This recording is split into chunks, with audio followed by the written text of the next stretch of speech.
बाल हिंदी व्याकरण। संज्ञा किसी प्राणी, वस्तु, स्थान और भाव के नाम को संज्ञा कहते हैं। सर्वनाम ऐसे शब्द जो संज्ञा के स्थान पर प्रयोग किए जाते हैं उसे सर्वनाम कहते हैं। ऐसे शब्द जो संज्ञा के स्थान पर प्रयोग किए जाते हैं उसे सर्वनाम कहते हैं।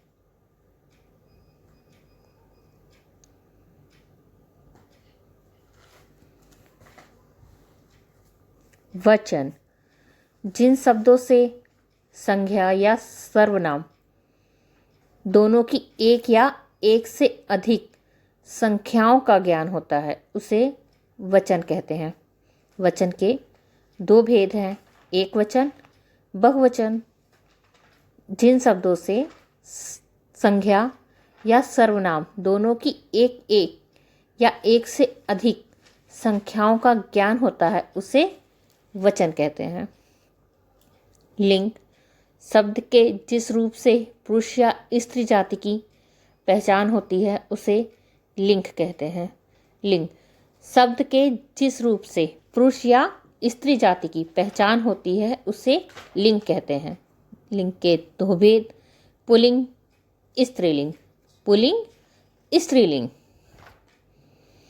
विशेषण जो शब्द संज्ञा या सर्वनाम की विशेषता बताते हैं उसे विशेषण कहते हैं। जो शब्द संज्ञा या सर्वनाम की विशेषता बताते हैं उसे विशेषण कहते हैं। क्रिया जिन शब्दों से किसी कार्य के होने या होने का पता चलता है।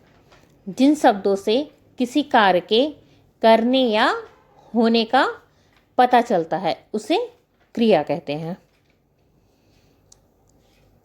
क्रिया का काल क्रिया का जो रूप किसी कार्य के होने या करने के समय का बोध कराता है उसे काल कहते हैं।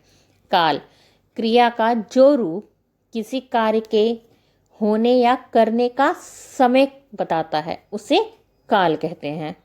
काल के तीन भेद, भूतकाल, वर्तमान काल, भविष्यकाल। पर्यायवाची समान अर्थ देने वाले शब्दों को पर्यायवाची कहते हैं। समान अर्थ देने वाले शब्द पर्यायवाची शब्द कहलाते हैं।